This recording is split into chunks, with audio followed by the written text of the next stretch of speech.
रहीम। Dear students, अस्सलाम वालेकुम।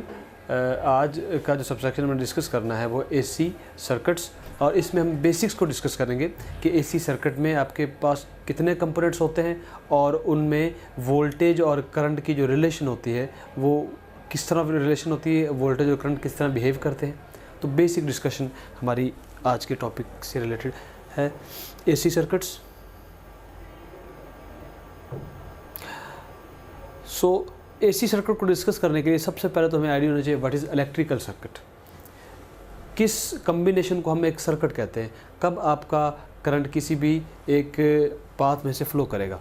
सो electrical circuit is basically a path between two or more points along which an electrical current can be carried out।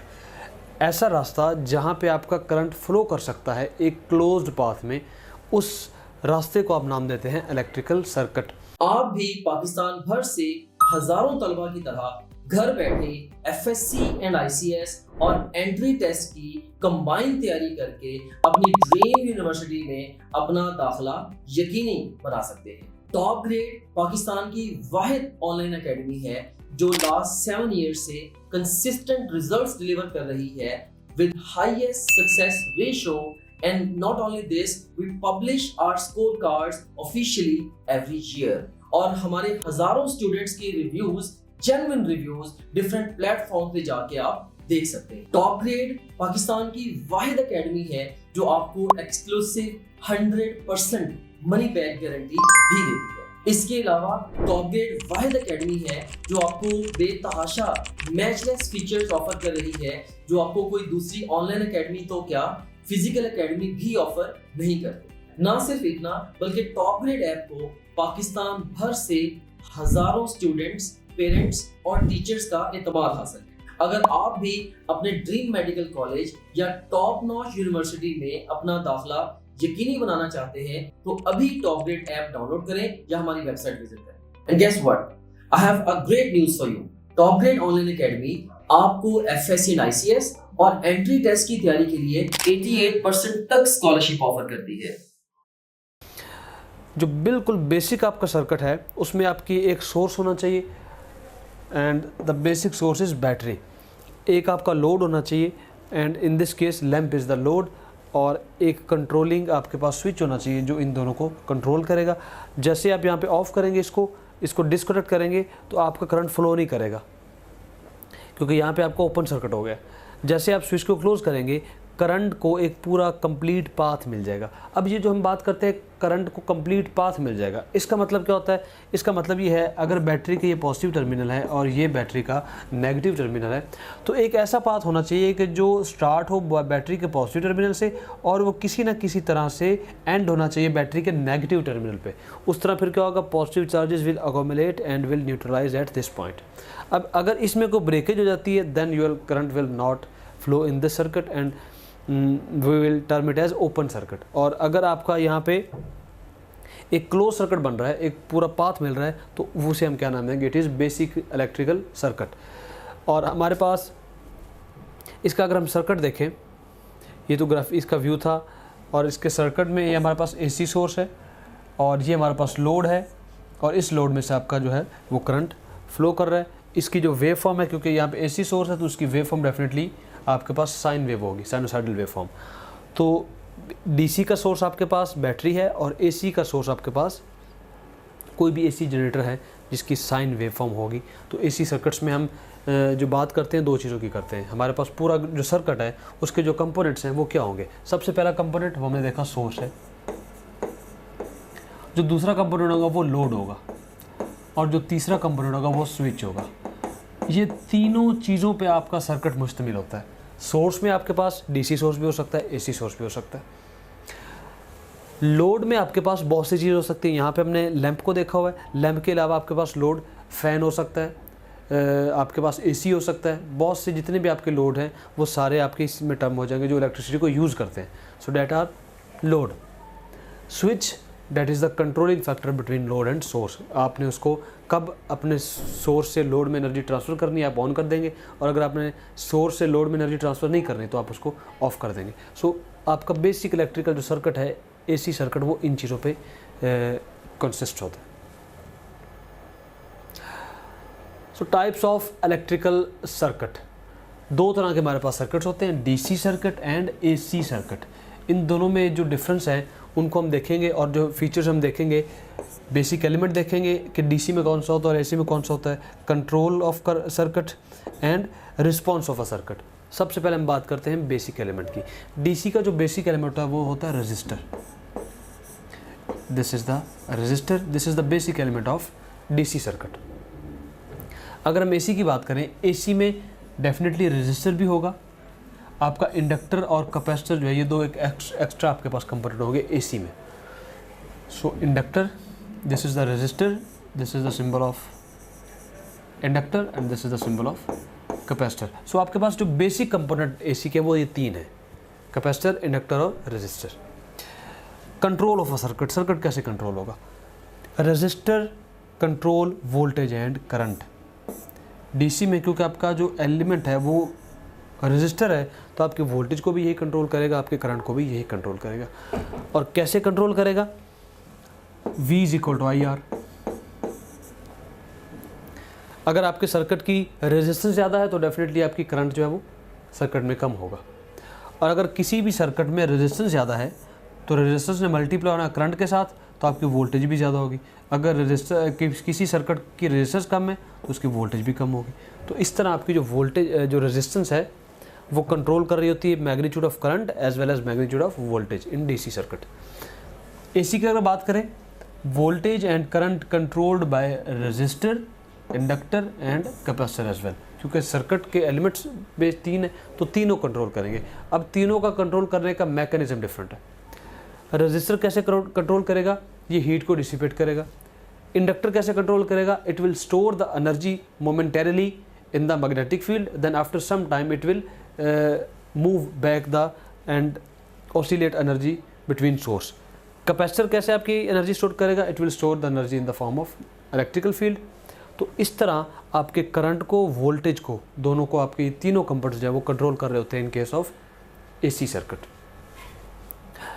इस control के बाद response जो आपका circuit को होता है वो जो गवर्न होता है डीसी सर्किट्स में वो अकॉर्डिंग टू ओम्स लॉ होता है, V is equal to I R. और एसी सर्किट में circuit response when excited by alternating voltage. इसमें आपके पास एक डीसी सर्किट होगा और डीसी सोर्स होगा जिसके अंदर आपके लोड में से करंट फ्लो कर रहा होगा, उसकी कुछ वोल्टेज होगी। आपने किसी भी अपने लोड के ऊपर, रेजिस्टेंस के ऊपर अगर वोल्टेज देखनी है या करंट देखना है तो उसमें आप ये यूज़ करेंगे। जब हम बात करते हैं एसी सर्किट की, तो एसी सर्किट में definitely Ohm's law will be there, but इसके अलावा हमारे पास कुछ और भी इक्वेशंस आ जाती हैं। इलेक्ट्रोमैग्नेटिक का प्रोसेस है, इलेक्ट्रोमैग्नेटिक इंडक्शन का प्रोसेस है, म्यूचुअल इंडक्टर्स का प्रोसेस है, सेल्फ इंडक्टर्स का प्रोसेस है। तो वो सारे प्रोसेस जो है उनके लिए डिफरेंट हमारे पास गवर्निंग इक्वेशंस होती हैं, तो वो उन सारी इनकॉर्पोरेट हम करते हैं एसी सर्किट के अंदर। तो ये आपकी बेसिक टाइप्स जो हैं इलेक्ट्रिकल सर्किट्स की हैं। तो voltage and current relation, when capacitors और inductors are involved in an AC circuit, the current and voltage do not peak at the same time. The fraction of period difference between the peaks expressed in degrees is said to be the phase difference.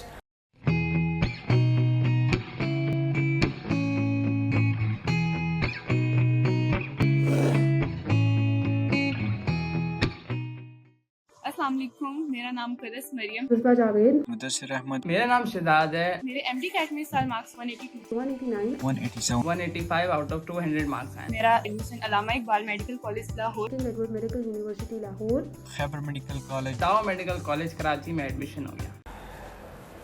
मतलब क्या है कि जब भी आपके circuit, AC circuit के अंदर inductor आएगा और कैपेसिटर आएगा तो वो दोनों की जो वैल्यू वोल्टेज की है या करंट की है वो सेम टाइम पे मैक्सिमम या मिनिमम नहीं होगी। इसको हम ग्राफिकली देखते हैं, और इसको देखने से पहले हमें कुछ चीज़ें रिव्यू करनी होंगी। अगर हम बात करें रजिस्टर की रेजिस्टेंस की तो वो आपकी इंडिपेंडेंट होती है फ्रीक्वेंसी से। अगर हम बात करें इंडक्टर की, that is equal to 2 pi FL, और अगर हम बात करें कैपेसिटर की, that is equal to 1/2 pi FC। आपके जो इंडक्टर है उसमें फ्रीक्वेंसी डायरेक्टली प्रोपोर्शनल होती है, और आपका जो कैपेसिटर है उसमें फ्रीक्वेंसी जो है वो इन्वर्सली प्रोपोर्शनल होती है, और आपका जो रेजिस्टर है वो डिपेंड नहीं कर रहा होता। ठीक है, ये कुछ बेसिक रिव्यूज़ हैं जो हमें हेल्प करेंगे इसको डिटरमिन करने के लिए। अब अगर हम बात करें रेजिस्टर की, कैपेसिटर की और इंडक्टर की, तो इन तीनों में आपकी पहले बात करते हैं रेजिस्टर की। तो रेजिस्टर में वोल्टेज और करंट जो होते हैं इन फेज़ होते हैं, दोनों का जो फेज़र होता है वो इन फेज़ होगा। ग्राफिकली अगर इसको हम देखें तो इसका मतलब ये है कि जो वेरिएशन आपकी वोल्टेज में होगी एग्जैक्टली वही वेरिएशन आपके करंट में होगी। अब करंट की वैल्यू कम या ज़्यादा तो हो सकती है, लेकिन जिस टाइम आपका वोल्टेज मैक्सिमम होगा उसी टाइम करंट मैक्सिमम होगा। जिस टाइम वोल्टेज ज़ीरो होगा उसी टाइम करंट भी ज़ीरो होगा। जिस टाइम वोल्टेज दूसरी डायरेक्शन में मैक्सिमम होगा करंट भी उसी टाइम में होगा। एम्पलीट्यूड डिफरेंट हो सकता है, लेकिन टाइम ऑफ वेरिएशन जो है वो आपका सेम होगा इन केस ऑफ रेजिस्टर। अगर कैपेसिटर की बात करें तो आप अच्छी तरह जानते हैं कि कैपेसिटर में आपकी जो करंट है वो लीड करता है। तो उसका तरीका क्या है, हम यहाँ पे करंट को करेंगे और यहाँ पे आपकी जो है वोल्टेज आएगी। This is the voltage and this is the current, and current always lead the voltage bye angle of 90 degree. इसको अगर हम ग्राफिकली देखें